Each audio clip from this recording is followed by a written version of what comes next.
There is a very popular saying in Igbo that says, a very popular Nigerian pastor has let the cat out of the box. Okay, my people, before you hear the cat and cock and bull story, well, let me tell you what brought us here. As I promised earlier, that the next video you are going to watch will be about Nigeria that have died some couple of days ago, and the international community have chosen the date to bury Nigeria. Popular Mazi Nnamdi Kanu's prophecy fulfilled. Yes, it may shock you because of the language, but allow me to explain this in a layman's terms and understanding. This message resonates what Mazi Nnamdi Kanu preached some couple of years ago, that look at doom coming to Nigeria, look at doom coming to UK, look at doom coming to Britain. They didn't listen. They call him all manner of names. They call him pedophile. They call him, in fact, they labeled him a terrorist. They call him a terrorist sympathizer, a terrorist negotiator, and also a terrorist sponsor. Only one person. They call him a hungry man. My brothers, 15 years down the line, let's take it that way. Let's say he made this comment in 2011, which I know it is not. Maybe 2010 thereabout. So let's say 15 years down the line, a decade and a half, everything come to manifestation that Nigeria have died. And he said, and I quote, if I could use his word, okay, let me borrow his word. I will be the end of Nigeria. I, Mazi Nnamdi Kanu, he said it in a loud voice. Just like what Pastor Iginla said on last Sunday. He said that the more you keep Mazi Nnamdi Kanu, the more your country that is dying. So if I use the headline now that Nigeria is dead, and the international community have announced the burial of the passing to glory, whether they pass to glory or they pass to not to glory, I don't know, of Nigeria as a country, and you will get surprised and say that it is a propaganda. Are you okay? Anyway, let me not waste much of the time. This is a message. This message is coming from the excellent media, which is one of the media goons that talks about this our Biafra struggle and everything that follows it. Well, his own analytics is quite different from others. So listen to him and then do with it whatever you may choose to do with this information. I have come and I have come. I've given you the ones I have, and I hope you are also going to do the same and share it to others to watch. Please listen to this message and tell me what you think at the comment section of this video. You will hear me as we move forward. There's a room for interjection, just like I will always say. Okay, let's go there. Enjoy the rest of this news. Thanks in advance for watching. What do I mean? Pastor Paul Adefasin has made a statement that many Nigerian pastors and many Nigerians are afraid to make. Yes. According to Pastor Paul, he said that Nigeria is dead. And not only that, he went ahead to tell Nigerians that they should not be deceived because the country they are in is dead already. He also made instances to substantiate his claim. And after watching that video, it's just a very short video, I'm going to play it now. After watching that video, I smiled. I wasn't shocked. No, I wasn't shocked. You know why? Because we have had this, we have even seen it. But then, I am not shocked in his statement again because of what another pastor said that is even worse than what he said. Because his statement has been trending online and people are saying, oh, is it true? As if they don't know. But then another pastor has made the worst statement. Maybe for my mouth when I go hear him. Now I'm going to play you that video. It's just a very short video, about 1 minute video of Pastor Paul Adefasin, where he made that statement that Nigeria is dead, and he gave instances of what he meant. So please listen to him. Then after that, I will come back to play you the worst. I'm very sure most of you have not had this one. Another Nigerian pastor has said the worst thing about Nigeria. Please listen to him. Then sit back and wait for the next. Okay, dude, give me 4 weeks and I'll help you lose that. Nigeria is dead. Let's not deceive ourselves. Let me tell you something. I'm going deeper in a minute. Let me tell you something. Once you're counting in Naira, you are poor. I was not born poor. My father's salary, his last salary, in the 1970s or 80s, I can't remember when it was about 18,000 Naira. That was money. Let me make it clear to you. How much is $1 billion Naira today in dollars? Or 1.4 billion Naira? How much is it in dollars? Only $1 million, Perry. Do you know what $1 billion Naira was when I was 15, 16? $2.8 billion. $2.8 billion. And we're taking it. Because we live in the now. We don't study history. They rinsed it out of our academic systems. And we don't research data to project our future, to know what tomorrow will look like. So we're not doing the critical thinking. So we have no combatant against our subconscious foolishness that determines our behavior. see some of my heavily intellectual minds, they're sitting forward like this now. Welcome. Welcome.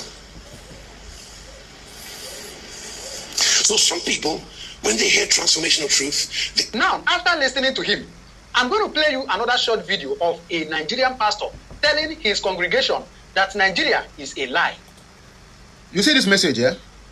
Don't worry, when you listen to it finish, I'll then come down to analyze it to a layman's understanding.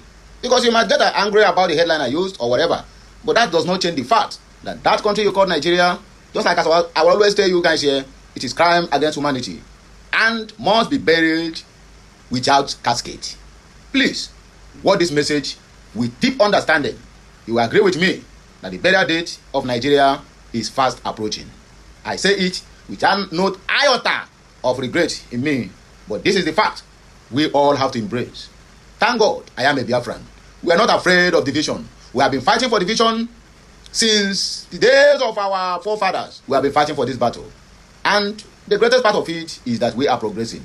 What we had in 1966 to 1967, 1968 down to 1970 after the war is not what you are seeing today. Then it was analog, but now everything has went digital. So I can tell you for free of charge, we are in charge. I repeat, I will tell you this for free of charge. We are in charge. That there is no country called Nigeria. A Nigerian pastor, please, let it not be that it came out from my mouth.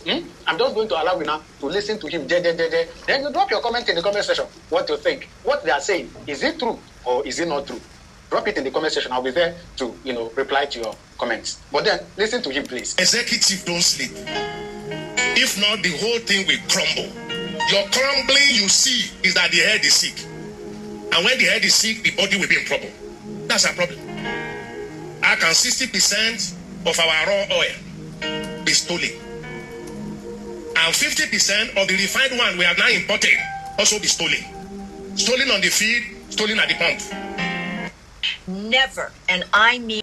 In your coming election, which I don't believe in anyway, my own understanding, because of my experience in politics, I am not just a pastor, I have been in the trenches, and I have a clear understanding of what is wrong with this country. Our next priority is not election. Our next priority is rearranging this country. This country must be rearranged. This country is a fraud. It's a lie. Nigeria is a lie. What is called Nigeria died in 1966. When the military shot the gun and suspended the constitution that brought us together. Nigeria was a negotiated country. It was negotiated under the British. That the only way that a country like us, close to 300 nationalities, people with different ideas, different orientation, different religion, different mindset, different way of life, the only way they can cohabit is if they are allowed to govern themselves in their different setting. And then at the upper point, come and have a weak center. Just like United States of America, New York and New Jersey are just like Lagos and Ogun State. Only a river separated them. Two close states, two different governments, two different laws. So you don't like their laws and their pay in New Jersey, you move to New York. You don't like New York, you go to Philadelphia. You don't like Philadelphia, you go to Atlanta. Everyone is separately governed. Do you see their election acrimonious as ours? No, state by state election. And then they coordinate it at the center. But everything comes from one source here. That's military. That's military. We are still under military rule, which we now call democracy. There's no democracy in Nigeria. So we must first of all restructure this country and go back to pre-1966 setting, modify it. This country cannot work. And so we go back to what we negotiated. When people say Nigeria cannot be negotiated, I say it's a lie. It was negotiated. It was negotiated. Under Shifabadu Awolowo, Nnamdi Azikiwe, Ahmadu Bello, it was negotiated. And everyone believed, grow your own area, I will grow my own area, we meet at the top. How come we are shut down? When February you are going to vote? Because, sometimes I look at Nigeria, I'm overshooting my time. I look at Nigeria, I just laugh. We behave like little kids. Little kids, when a little kid is playing with something, when he's playing with this, and you want to take it from him. Before I proceed, please, YouTube or TikTok, Facebook, I have no right to the copyright of the background music that you are hearing here. So please take note. This video is not a copyright and should not be tagged a copyright video. You will show him the red. He drops this. He takes this. That's what we are doing. They just dangle something. Election, election. Everybody has forgotten our problem. And 2023 will not be better. Even if they bring Joe Biden to this country, he cannot get it done. The structure is wrong. Psalm 11 verse 3. If he named the country. And also Lugard. This nation was created for the Nigeria. I do not believe it was created by God. I don't believe it. A fellow called Top Goldman, his girlfriend, she named the country. And also Lugard. This nation was created for the business of the British purse. So they wouldn't have to bear the bill for the not as prosperous. Yes, pastors, reverends who are blaming the British for creating Nigeria for their own gain. But they will not also blame these British for giving them their own way of scamming people through Christianity. Anyway, kudos to you guys who have decided to wake up to speak. At least, let you people be useful for once. Not only scamming people on pulpit. They will come after me. I rest my case on God, please. Let us continue. If you feel offended by what I said about all these charlatans, my brother, change your church. And wealthy part. And they had a deal concerning the Sudan. And those who care to buy the book, buy the book. It's written by a fellow called, the name of the book is The Martyrdom of Man. As far as Africa was concerned, two empires got together and decided that this land will go to the sons of Ishmael. Of the British. And the British are not, let me say it another way. Awolowo, Tafawa Balewa, Amadu Bello, and Azikiwe, they are not the founding fathers of Nigeria, in my opinion.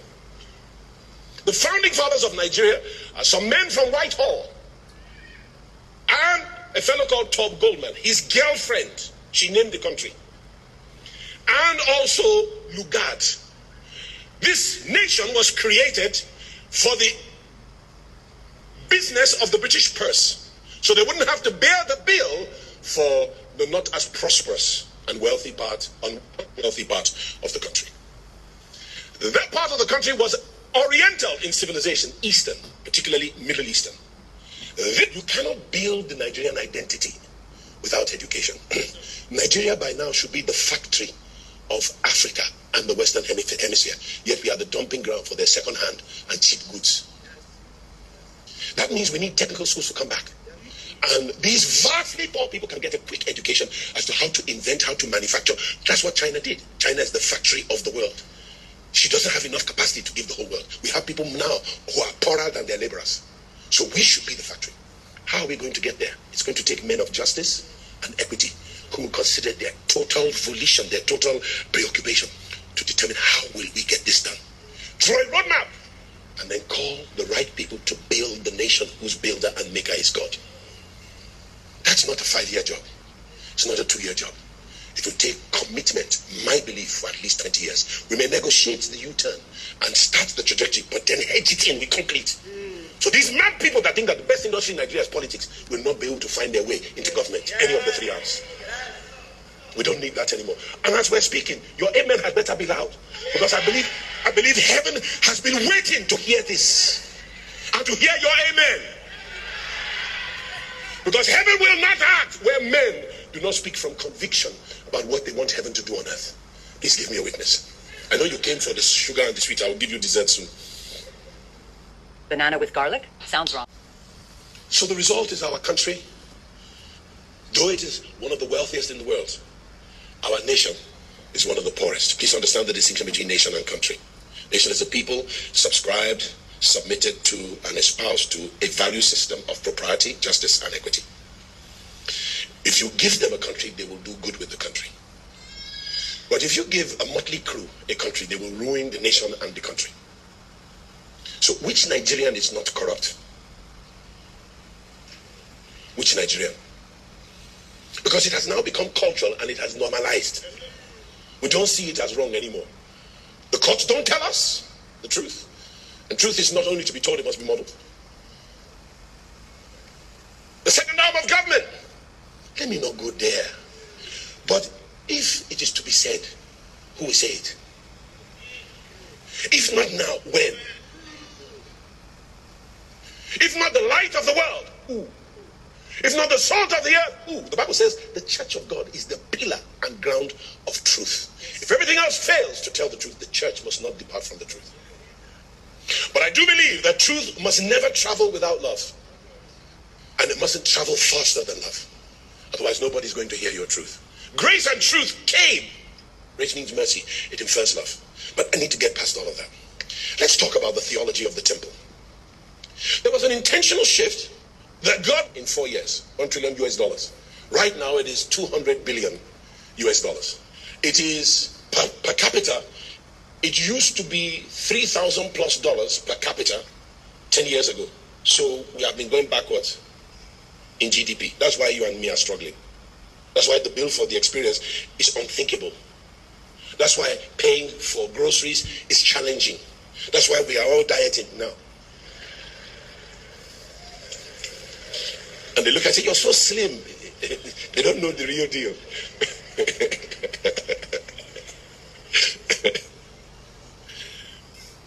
So there are 3 levels. I say Nigeria is dying. The message has been preached. I say okunukwuo omenume uche ya. Manakwa mara na ahu ekwu na egbu okenye mana ekwucha anu no na egbu nwata. Please let us think deep about this matter. And let us mourn with those who are mourning for the burial of that country called Nigeria. It is very, very sad indeed. Tell me any country's war citizen that want to be a citizen of evils and Islamist, extremist, jihadist, terrorist, and sponsors etc. like Nigeria. Divide Nigeria now to save lives. Biafra must go. Foolish intellectuals everywhere. Aburi will stand. What Biafra saw in 1967, you are seeing it now. It is too late. Exit of Biafra remains sacrosanct. Messages upon messages. Nigeria is a man-made and not God-made, which cannot endure forever. Whether God or man, Nigeria is never been made to succeed. Nigeria was meant as a kind of joint business venture to profit those whom claims to be ahead of you, or rather, whom claims that they are your superior. But in other words, or rather, in turns, you find out that they are nothing but an empty vessels and empty caskets. Last, but not the least, Nigeria is dead, says Pastor Paul Adeferetin. Because terrorists are now attacking Oyo and Kwara. PFN has woken up to protest against insecurity. All this while, they were never bothered. When Plateau and Benue State were crying, this is just the beginning. Until we all stop using tribalism against each other, we cannot fight the battle of insecurity. My brothers, I swear to God, this is the cocoa, the reason why they are still crying. The reason why they continue crying. The 3 voices that spoke on this video, they are all Yorubas. Those are the ones who keep calm since, telling you that, calm down, T-Pain is fixing the country. I laugh in Spanish. Anyway, what do I have to say? Do I know anything? I don't know. But maybe you can tell me at the comment section of this video. Anyway, rest in peace, Nigeria as a country. Rest in peace. Rest in peace, Joe. Which one be rest in peace? Anyway, I'm signing out. See you again at the other side of the of another video. Que Messiano, my wonderfully made Biafran brothers and sisters.